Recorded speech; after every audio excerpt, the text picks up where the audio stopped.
I'd like to talk for just a moment about a thing called systems theory, something that family systems theory is really based on. And system theory shows up in all sorts of fields. It shows up in biology, it shows up in environmental sciences, it shows up in economics and politics and things like that. Let me use an example of how it shows up for environmental theories, like global warming, for example.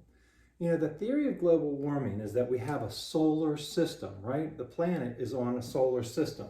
We have a thing called the sun, and here's an excellent depiction of the sun shooting out rays, ultraviolet rays, all sorts of rays across our solar system to all the planets, right, and beyond.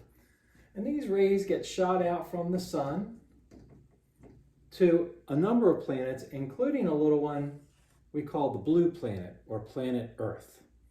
Now the blue planet, planet Earth, is quite different from other planets in this regard. It has a unique ozone layer. An ozone layer is able to keep oxygen in and around the Earth. Some of it goes out into the world because the ozone layer, into the universe, because the ozone layer is permeable a little bit, but that ozone layer does a good job of keeping the oxygen in. Now, when these rays from the sun hit the Earth, they actually go through the ozone layer and they bounce off the Earth. And sometimes they bounce back off the ozone layer onto the Earth, and sometimes some of them, those rays, just keep bouncing off the Earth and past the ozone layer and going into the universe, right? Well, the theory of global warming is that all that carbon monoxide that the human beings put into our atmosphere from our automobiles and our factories and other sources makes the ozone layer a little bit less permeable. And as a result of that, these warm sun rays hit the Earth, bounce off, hit the ozone, bounce off, hit the Earth, bounce off, and are sort of kept in the environment, in our environment, raising temperatures on the planet Earth. And there's lots of different consequences according to this theory. You know, there are raging fires going on in California just this week, some of the highest temperatures ever in the California region. One reason is that they surmise is that the increase in temperature caused by global warming is creating heat in California right now. There's also theories that it raises water levels and that exacerbates hurricanes and makes weather phenomena even more extreme. So that's how different systems, the solar system, the environmental system, you know, how the Earth works, the oceans, all of these different systems sort of intermingle with each other and result in this thing called global warming. There are other systems in our anatomy, for example. Right now, for example, as I'm talking to you, oh, that felt good. Take a deep breath. Well, what I just did was I took oxygen from my environment right now and pulled it into my lungs and filled my lungs with oxygen. Now, at the same time, my heart is beating, and my heart is helping to create a whole nother system going on, my circulatory system, my blood system, right? My heart is pumping blood into it and back out of it. And that blood goes up by my lungs, catches on to that oxygen that I just breathed in. Better give it some more. And then it distributes the oxygen to places in my body, to my cells, to my brain, to my muscles. It allows me to be talking to you right now. Without those two systems operating together, be bad news for Swisher. Boom, he'd be out of the picture.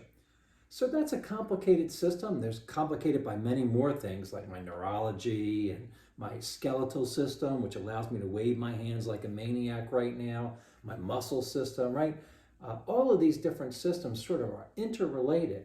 And that's what system theory is all about. We see it in politics. Right now, you know, the theory during the coronavirus, there was some checks or money that the government sent out to all the different adults in the United States with the theory that with that money, those adults would go buy things, and that would stimulate our economy. And instead of people not buying things and our economy shutting down, businesses not able to keep running, they infused money into our system with the hope that it would improve and maintain our economics.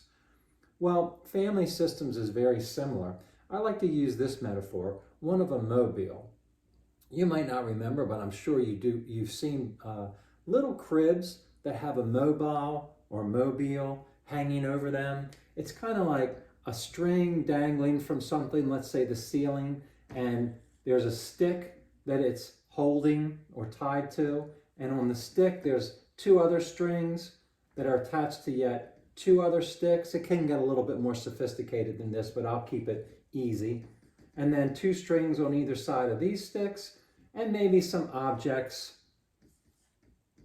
at the ends of those strings. Okay? Now, if I was to blow on this funny looking object right here, what would happen?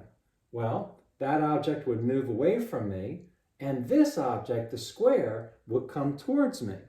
And in their movement around each other, this would get stimulated and start to move, which would move this stick, and eventually it would move these items. So by blowing on this item, I affect this one, and this one, and the whole system altogether. You've seen me or heard me say this in the past. That's what happens with families, right? It works in two different directions. If this represents 16-year-old Junior who's using drugs or getting high or drinking or refusing to go to school, what happens to him impacts everybody else in the system. And the other aspect is true as well, and I've used this illustration.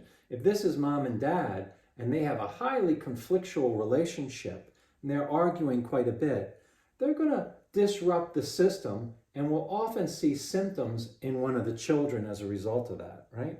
That's what systems theory is all about. It's fascinating, and that's why when I have an identified patient, like Junior, I often ask myself, what's going on in a system that affects change with him more than why am I isolating just on him and as if he's the only thing that's going on? Fascinating stuff.